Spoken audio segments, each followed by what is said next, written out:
Good evening, class. We will continue here with the next topic of the chapter thermodynamics. Now, this topic is very important. Asks an exam as a theory question. Work done in an isothermal expansion, or they will ask me in examination like derive the expression for work done in an isothermal change. Isothermal process में जो work done होता है उसका expression क्या है? तो process दो type के होते हैं, कंप्रेशन होते हैं और एक्सपेंशन होते हैं. We will derive for expansion but the same formula will work for compression also. Okay, तो work done in isothermal expansion topic आ सकता है. Work done isothermal work done पूछ सकता है. What is that expression for isothermal work done, चाहे वो expansion और कंप्रेशन है, दोनों सेम होगा. Small changes that we will discuss at the end. Okay, तो हम क्या करेंगे, consider 1 gram mole. 1 gram mole. When I say 1 gram mole, that means we are talking about that amount of gas where there is only 1 mole and mass is also 1 gram and n value is number of mole is also 1. That is called as 1 gram mole. ये दिमाग में याद रखना. 1 gram mole मतलब क्या? M, whenever you face M, mass is also 1. N, capital N means N for New Delhi. N, number of moles is also 1. 1 gram mole of iron gas in a perfectly insulating cylinder. In a perfectly insulating, of course insulating होना चाहिए, क्योंकि क्यों होना चाहिए बेटा, क्योंकि ये isothermal process है, उसके लिए इंसुलेटिंग सिलेंडर होना चाहिए. राइट? नो, गलत बोला मैंने. आइसोथर्मल प्रोसेस में कंडक्ट होना चाहिए, हीट एक्सचेंज होना चाहिए. परफेक्टली कंडक्टिंग सिलेंडर होना चाहिए. Conducting cylinder with a perfect frictionless and conducting piston होना चाहिए. ठीक है ना? Okay, let P1, V1 and T is the initial pressure, volume and temperature of gas. Okay,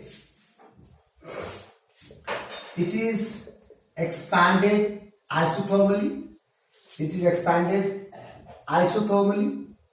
Okay, मतलब स्लो एक्सपैंड हुआ है. स्लो करेंगे तब जाके एक्सपैंड आएगा. 2 P2, V2, T.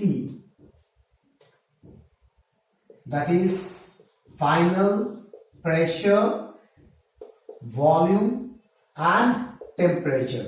Since isothermally क्या है तो टेम्परेचर सेम रहेगा क्लास. इसको थोड़ा फिगर में बात करते हैं. ठीक है, ये हो गया perfectly conducting wall with a perfectly conducting piston.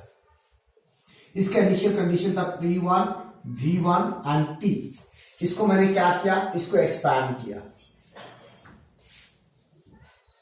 ऐसे करके, एक्सपैंड किया. तो एक्सपैंड करके क्या हो गया, यहां पे पिस्टन चला गया. फॉर एग्जांपल पहले यहां था, अब यहां चला गया. ये चीज सेम रखना पड़ेगा बेटा, क्योंकि मैं एक एक्स्ट्रा फिगर बनाऊंगा आपके लिए. अब प्रेशर हो गया P2, वॉल्यूम हो गया V2, temperature will remain T. In this way, the gas is expanded. Clear? And inside मेरे पास कौन सा गैस है? आइडियल गैस है. कितना गैस है? 1 gram मोल गैस है. So we need to find the work done. यहां से यहां जो work done हुआ वो पता करना है. ठीक है? Clear? अब मेरी बात ध्यान से सुनना. ये work done किसने किया भाई? एक्सपेंशन वर्क डन हुआ है, मतलब गैस ने वर्क डन किया. Work done by the gas. तो ये गैस ने कैसे वर्क डन किया? ये जो अंदर जो गैस पार्टिकल वो यहाँ पे ऐसे हीट करेंगे, क्योंकि gas particle randomly moving. They're heating the piston. When they're heating the piston, due to the pressure of the gas, there is some force exerted, and that force did some work done to move the piston from here to here. Clear? ये समझ में आया story? क्या हो रहा है, कैसे कौन काम कर रहा है? एक्सपेंशन वर्क डन हो रहा है, मतलब गैस ने कुछ हीट किया. Gases are moving randomly in all directions. They are hitting the cylinder piston. Okay, because of the pressure. तो कुछ फोर्स लगा रहा है. ये जो फोर्स लगा रहा है वो कौन लगा रहा है? गैस पार्टिकल लगा रहा है. ये गैस पार्टिकल जो फोर्स लगा रहा है उसका सोर्स क्या है? उसका फोर्स एक्सीलरेशन नहीं है, उसका सोर्स प्रेशर है. फोर्स जो बॉडी में आता है वो डिफरेंट तरीके से आता है. We are studying the course of the whole syllabus. सबसे पहले हमने पढ़ा एक्सेलरेशन के कारण फोर्स आ रहा है, एक्सेलरेशन क्यों आता है, चेंजिंग वेलोसिटी के कारण आता है। फिर हमने पढ़ा सरफेस टेंशन, फिर हमने पढ़ा pressure. So there are different source of force. यहाँ पे जो फोर्स लग रहा है वो due to pressure of the gas में लग रहा है। ओके, इस फोर्स ने जो लगाया, इस फोर्स ने वर्क डन किया यहां से यहां, तो हम डायरेक्टली ये डिस्टेंस अगर पता कर ले, for example this distance is x, तो can I use the work done force into distance, ऐसा लगा सकता हूं, हाँ या ना बोलो बस। ओके, अब फोर्स का वर्क डन का फॉर्मूला लगाने के लिए क्या ध्यान रखना पड़ता है, this you will write in graph अपने से, because now I will tell you the reason why I have to make the third figure. Okay, reason पता चलेगी अब। To apply this force for the whole displacement force should be constant. To apply this work done formula for the whole displacement force should be constant. अगर ऐसा नहीं हुआ तो मुझे small work done निकालना पड़ेगा, फिर इंटीग्रेट करना पड़ेगा, राइट। ओके, ये जो फोर्स है वो किस पे डिपेंड करता है, प्रेशर पे, force by area, where A is what, कहां फोर्स लग रहा है, पिस्टन पे, तो पिस्टन का एरिया, तो जो फोर्स है वो डिपेंड कर रहा है प्रेशर पे, किस पे डिपेंड कर रहा है क्लास, प्रेशर पे डिपेंड कर रहा है। तो क्या प्रेशर कांस्टेंट है यहां से यहां तक, जब एक्सपैंड हो रहा है क्या प्रेशर कांस्टेंट है, नहीं, प्रेशर डिक्रीज हो रहा है ना कंटीन्यूअसली, गैस जब एक्सपैंड होता है तो प्रेशर डिक्रीज होता है, that means pressure is changing. So if pressure is changing that means force is changing, that means force is variable, that means when the piston will move from here to here the force is not constant, clear, since the force is not constant that means what, we can not find the work done like this directly. Okay, ये चीज तुम side में लिख के रखो, इसलिए मुझे क्या करना पड़ेगा, मुझे एक स्मॉल वर्क डन निकालना पड़ेगा पहले। Okay, understand? We understood the reason why we need to find a small work done. Clear class? Okay, हमें small work done क्यों निकालना है, तो उसके लिए हम क्या करेंगे, small work done निकालने क्या करेंगे हम, during this process let take at any instant, इस प्रोसेस में मैंने कोई भी इंस्टेंट लिया जब पिस्टन यहां पे था, क्लियर, जब पिस्टन यहां पे था, at this instant pressure is P, volume is V, temperature will remain T because temperature constant. ठीक है, so let at any instant of expansion,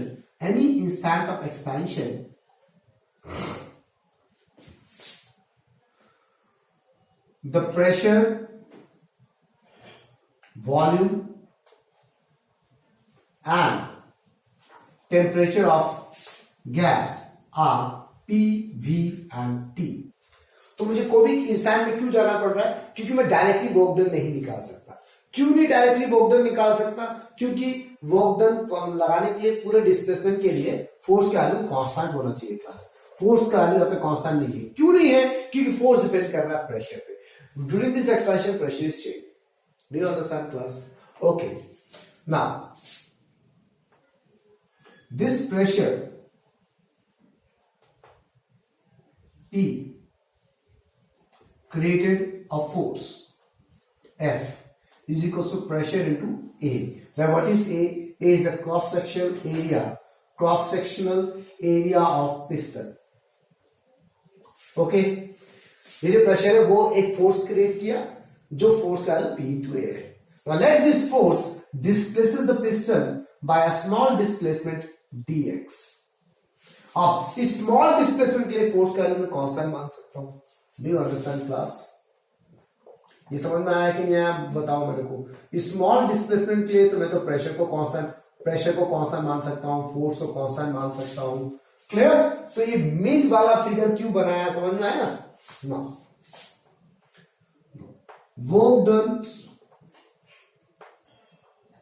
small work done by F to displace piston by dx, dw क्या हो जाएगा, F into dx, that is PA dx, हो गया, इस समझ में, PA dx। okay, now what is this A into dx, can I say volume, small volume, area of the piston into dx, so can I say this is equal to dv, where what is dv, the small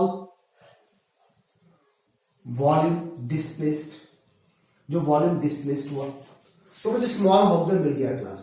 okay, therefore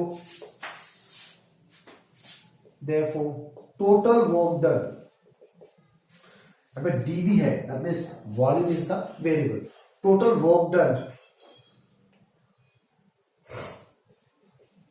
to increase the volume of gas from V1 to V2, volume बढ़ गया, कितना हो जाएगा total work done? Integration of P dV V1 to V2. Clear? यहां तक दोनों derivation same है, work done एसिडोल प्रोसेस और work done adiabatic expansion, both are same. Clear? Okay. Now जब हम इंटीग्रेट करेंगे, अब मुझे क्या चेक करना है, ध्यान से सुनना, which we did in the I think gravitation chapter also. D V लिखा है मतलब वॉल्यूम इज वेरिएबल, तो पहले पता करो क्या प्रेशर कांस्टेंट है कि नहीं है. डीवी लिखा है मतलब volume is variable. Integration of D X लिखा मतलब एक्स वेरिएबल होता है, और यहां पे एक्स का टर्म्स होना चाहिए. ओके. अगर दो वेरिएबल हो गया तो we can not integrate that term, we need to convert into single variable. जैसे हमने पढ़ा था इक्वेशंस ऑफ मोशंस को जब डिराइव कर रहे in using calculus, we use this concept. अगर डीवी लिखा है दैट मींस वॉल्यूम वेरिएबल है. अब तुम सोचो कि प्रेशर वेरिएबल है कि चेंज कांस्टेंट है, तो ये आइसोथर्मल प्रोसेस कर रहे हैं बेटा, प्रेशर चेंज हो रहा है, that means pressure is also variable. There are two variables, volume and pressure. We can not integrate. Clear? हम इसको इंटीग्रेट नहीं कर सकते. बात समझ में आया कि नहीं आया बताओ मेरे को. हम इसको इंटीग्रेट नहीं कर सकते. यहां पे दो वेरिएबल आ गया. सो अब हम क्या करेंगे, convert into single variable. So whatever I will do here, what is the reason of converting, that you write side में खुद से अपने लैंग्वेज में रफ में लिख के रखेंगे कि मैं ये क्यों कर रहा हूं. Because there are two variables, I can not integrate that, so that we need to convert into single variable. So for that what I will use by ideal gas equation. I will simply ideal gas equation. ठीक है, PV equals to nRT. Here I have taken 1 ग्राम मोल, तो N equals to कितना आ गया 1 ग्राम मोल. तो क्या हो गया, PV equals to RT. अब V dV लिखा है मतलब P is a variable, यहां पर dV है मतलब मुझे P को V के फॉर्म में लिखना है. क्लियर? मुझे प्रेशर को हटाना है क्योंकि वॉल्यूम वेरिएबल है, तो प्रेशर को हटा दो. कितना है RT by V. Therefore, what is W? Integration of V1 to V2 RT by V dV. Clear? अब देखो, V is a variable, temperature is variable or constant. It is isotopic process. Temperature is constant. तो अब ये दोनों constant हो गए. तो अब एक ही वेरिएबल आ गया मेरे पास, वॉल्यूम. पहले मेरे पास दो वेरिएबल था, प्रेशर एंड वॉल्यूम, इसलिए मैं using ideal gas equation I have converted into single variable. So what is the use of this step? Converting it to single variable because there are two variables. Now the integration, constant बाहर निकालो RT, integration of V1 to V2 dV by V. So इसका formula क्या होता है, ये side में लिख लेना. Integration of 1 by x dx equals to log EX, log BCX. Okay, तो इसका क्या हो जाएगा, RT log BC V. Integration over upper limit lower limit, tau 1 by x dx log x, 1 by v dv log v. Now what's the next job? Upper limit minus lower limit. Log e upper limit minus log e lower limit. So therefore work done कितना आ गया, RT log, ये तो हमने पढ़ा हुआ है, log of a minus log of b, log of a by b. ये हो गया फॉर्मूला वर्क डन का. ठीक है, so this is expansion work done, but this expansion work done I got in base e form. But you cannot use base e for solving the numericals. So I have to convert this base e into base 10. Now this is studied in chemistry. When the base e is converted to base 10, we have to multiply 2.303 RT log base 10 V2 by V1. So this is the final expansion work done.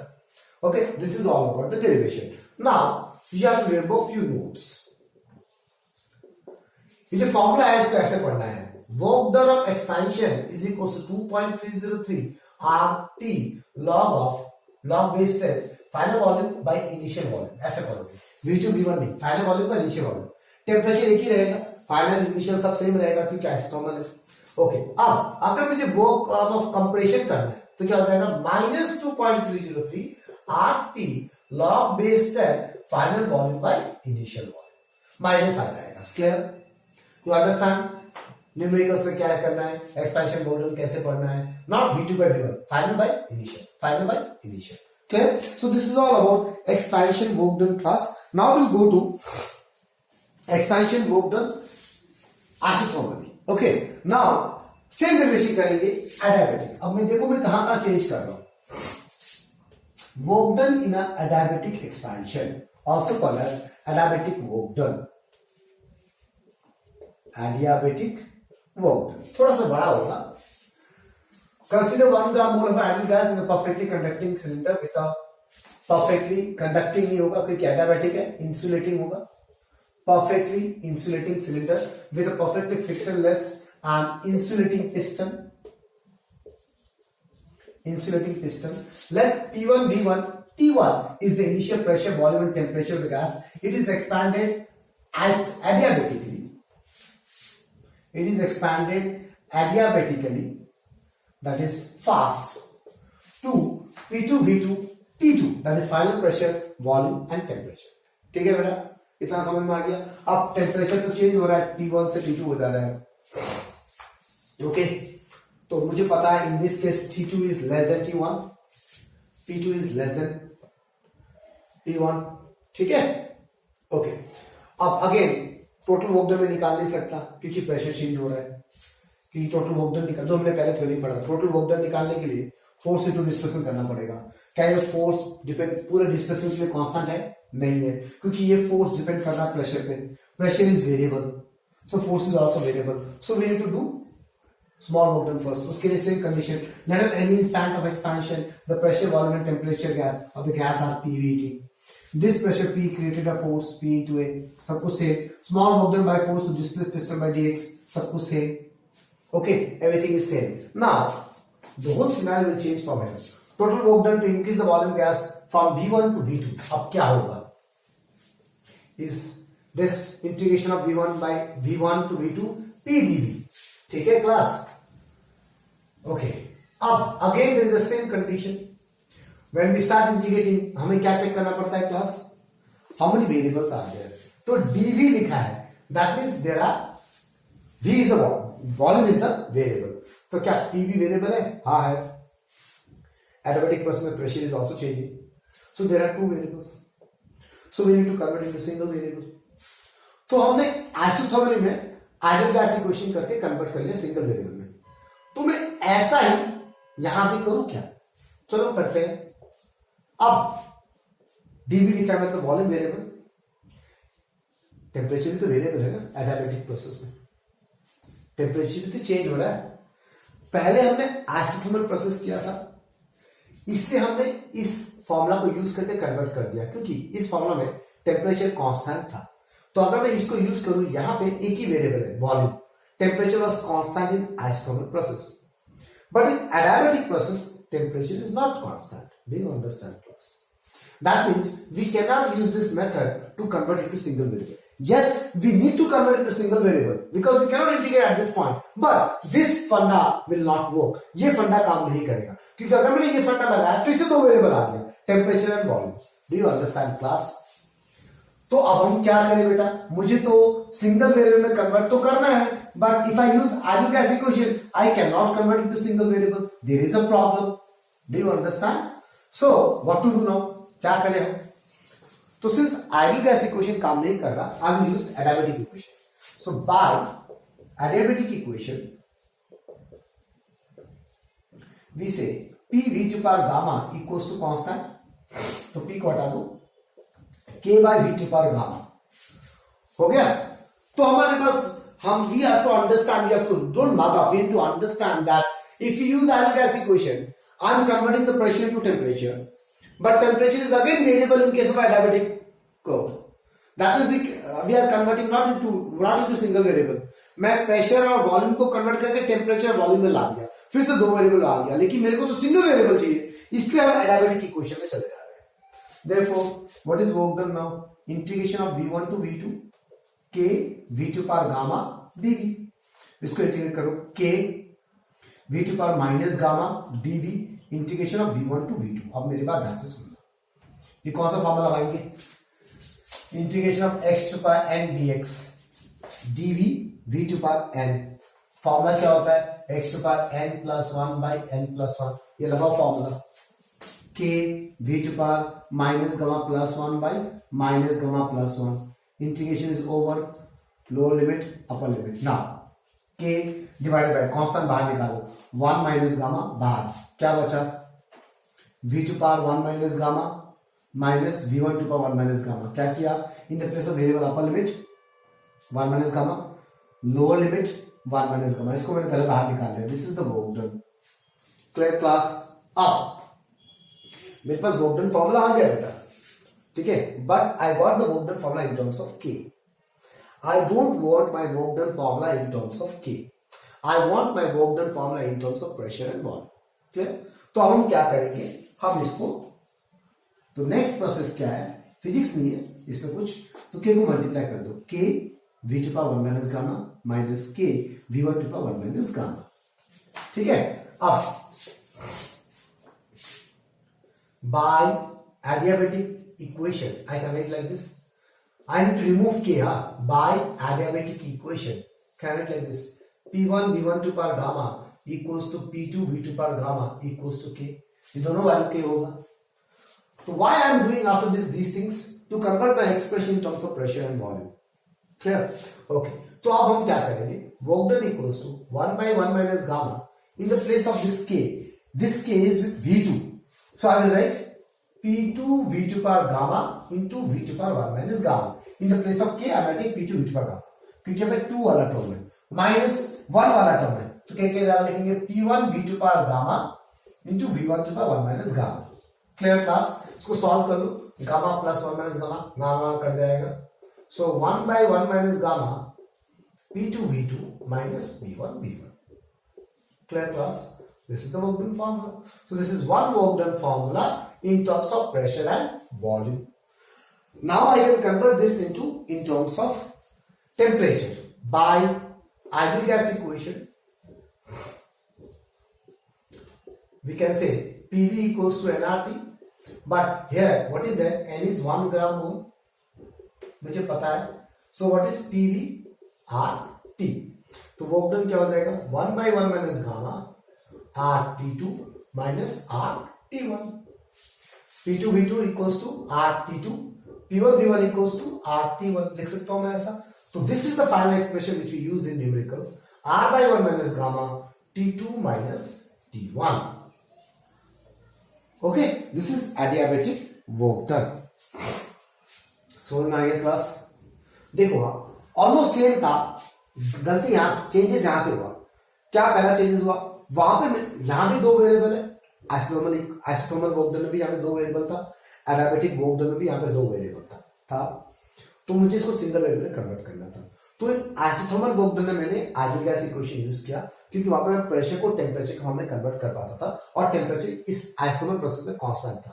तो that was very easy and job was done.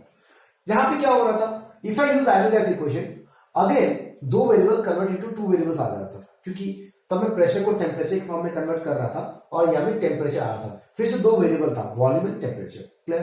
That's what I did. I use adiabatic equation. These all things you need to write in whole language, ताकि याद रहे when you start revising the questions. Okay, तो adiabatic equation use किया, integrate किया, work done का formula आ गया. But the work done formula which we get in terms of K का कोई वैल्यू मुझे नहीं पता है. So now my job is to convert the K in terms of pressure volume.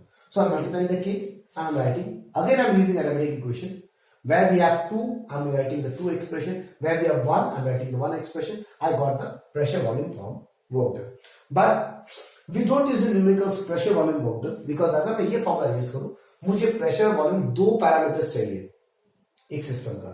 लेकिन अगर मैं ये फॉर्मूला यूज करूं, मुझे सिर्फ टेम्परेचर चाहिए, एक ही पैरामीटर चाहिए. So I'm simplifying the expression further using ideal gas equation. Clear class? So this is the final. Now again, here also you have to write a note. What the note you have to write? Work done का formula कैसे use करोगे? Work done by expansion is R by 1 minus gamma T final minus T initial. अगर मैं बोलूं work done of compression, तब क्या होगा? R by 1 minus gamma minus R by 1 minus gamma again T final minus T initial. Expand compression work done minus हो जाता है. That's all. And don't mark it as T2 minus T1. You have to take it as T final minus T initial. Okay, class? Let's see what is the time. It's 24 minutes in this video. Okay, let's see whether we have any small topic which I can complete. Okay, class, I got a small topic which I can complete in this video. Okay, so I've written lots of things. Internal energy of a system. इस internal energy किसको बोलते हैं? एक system में मतलब एक cylinder के अंदर गैस है. ओके, वो गैस पार्टिकल्स मूव कर रहे हैं तो उसमें कुछ वेलोसिटीज होगा, उसके कारण उस सिस्टम के अंदर जो गैस है उसमें कुछ काइनेटिक एनर्जी आ जाएगा, that is called internal kinetic energy. इसको मैं ऐसा बोल सकता हूं, internal kinetic energy plus internal potential energy. Now what is this internal potential energy? I hope you understand internal kinetic energy. Now these gas are exerting some forces towards each other, molecular forces. Due to that forces, there is some internal potential energy. So what is internal energy of the system? It is an energy possessed by the system due to its molecular motion and molecular configuration. कौन कितने कितने दूर में है, कितना force लगा रहा है, so that is called internal energy. अब तुम्हें इस इंटरनल एनर्जी को दो फॉर्म में पढ़ना है, एक आइडियल गैस, एक रियल गैस। हम जो थ्योरेटिकली पढ़ेंगे वो सब कुछ आइडियल गैस के फॉर्म में होगा क्लास, ठीक है, आइडियल गैस के फॉर्म में होगा, रियल गैस के फॉर्म में नहीं होगा।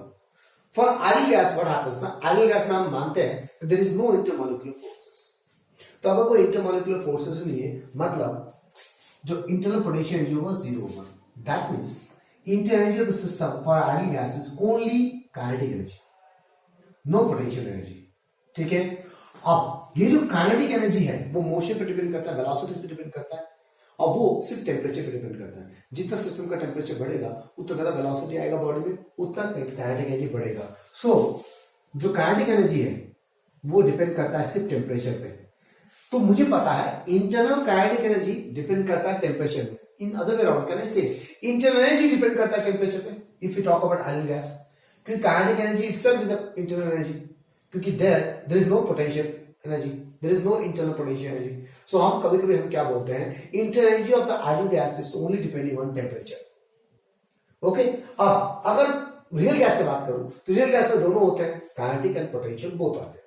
तो kinetic depends on temperature and potential depends on volume. ज्यादा वॉल्यूम होगा तो दूर दूर रहेगा, इंटरमॉलिक्यूलर फोर्सेस कम हो जाएंगे, नजदीक नजदीक रहेगा, इंटरमॉलिक्यूलर फोर्सेस बढ़ेंगे। So depends on volume. So potential internal energy depends on volume. You understand volume क्यों? वॉल्यूम से डिपेंड करेगा पार्टिकल्स दूर है कि नजदीक है, इंटरमॉलिक्यूलर फोर्सेस कम है कि ज्यादा है, because potential energy depends on intermolecular forces. Do you understand? किस पे डिपेंड करता है? इंटरमॉलिक्यूलर फोर्सेस पे डिपेंड करता है। तो ड्यू टू इंटरमॉलिक्यूलर फोर्सेस जो एनर्जी आ रहा है वो internal potential energy, due to motion velocities के कारण जो एनर्जी आता है that is internal kinetic energy, okay. और हमें क्या रखना है, आइडियल गैस के लिए internal kinetic energy itself is internal energy because there is no potential energy and only depends on temperature. This is very important point, clear. अब हम देखेंगे how we can change the internal energy of the system ideal gas के case में, ठीक है ना। पहला वैसे समझना, first way then I will discuss इनमें क्या लिखा हो, ठीक है ना। ये गैस है, ओके। तो फर्स्ट वे इज वर्क। अब वर्क दो तरीके का होता है, एक होता है एक्सपेंशन और एक होता है कंप्रेशन। तो इस केस में इंटरनल एनर्जी कैसे बढ़ रहा है घट रहा है ये समझना बहुत जरूरी है, ओके। एक्सपेंशन, एक्सपैंड कर दिया, work done by the gas हो गया, work done by the gas हो गया। इसका मतलब क्या, गैस ने अपना कुछ एनर्जी यूज किया एक्सपैंड होने के लिए, तो इस केस में इंटरनल एनर्जी डिक्रीजेस, उसने कुछ एनर्जी स्पेंड कर दिया। अब कंप्रेशन में क्या होगा, मतलब work done on the gas. अब इसका मतलब क्या, कंप्रेस करेंगे इससे कारण क्या होगा, वो कुछ पार्टिकल्स कुछ एनर्जी गेन कर लेंगे, तो इस केस में क्या होगा, internal energy increases. So this is the first way in which we can change the internal energy of the system. Expand करेगा तो इंटरनल एनर्जी घट जाएगा, अगर कंप्रेस करेगा तो इंटरनल एनर्जी बढ़ जाएगा। दूसरा सेकेंड वे देखते हैं, सेकेंड वे इज हीट। ये गैस है, इसको मैंने एक दूसरे बॉडी में रखा, इसका टेम्परेचर T1, इसका टेम्परेचर T2। मैंने बोला T2 is greater than T1, तो ये हीट एब्जॉर्ब करेगा। हीट कहां से कहां फ्लो करता है, हाई टेम्परेचर से लो टेम्परेचर। तो हाई टेम्परेचर से लो टेम्परेचर हीट चला गया, तो सिस्टम में हीट एब्जॉर्ब किया। जब हीट एब्जॉर्ब किया तो इंटरनल एनर्जी फिर से बढ़ गया, ठीक है। अब दूसरा, ये गैस है आइडियल गैस, इसमें एक और बॉडी रखा जिसका टेम्परेचर T2 है, इसका टेम्परेचर T1 है। मैं बोल रहा हूं T1 is greater than T2, तो मतलब हीट रिलीज होगा। इस केस में क्या हो रहा है, हीट रिलीज हो रहा है। तो जब हीट रिलीज हो गया तब इंटरनल एनर्जी क्या हो जाएगा, डिक्रीज हो जाएगा। तो यही चीज मैंने यहां लिखा है, heat and work done are the two modes of changing state of a thermodynamic system. State को चेंज करता है, स्टेट मतलब क्या, इस सिस्टम का इंटर एनर्जी चेंज हो रहा है, inter energy is called state variables, क्योंकि सिस्टम थर्मोडायनेमिक सिस्टम का, इस सिस्टम का स्टेट चेंज हो गया। क्यों चेंज होगा, क्योंकि इसके इंटर एनर्जी का वैल्यू चेंज हो गया। तो heat and work done are the two ways in which we can change the internal energy, and internal energy is a state variable. Okay, तो इंटरनल एनर्जी को change करने का दो तरीका क्या है, heat and work done. In these are the two ways in which we can change the energy, internal energy of the system. और internal energy अगर चेंज हो गया तो we can say state change हो गया सिस्टम का, because internal energy is the state variable. So heat and work are the two modes of changing state of thermodynamic system and hence changing internal energy of the system, but they are not state variables. Heat and work done state variable नहीं है, internal energy is a state variable. ठीक है, internal energy का value change हो रहा है इसलिए state change हो रहा है, heat and work done change हो रहा है बोल के स्टेट चेंज नहीं हो रहा है। Internal energy state variable whose change is done by two modes, that is heat and work. Okay class, so this is the end of this video and we have lots of things else to do in this chapter. That's all class, thank you very much.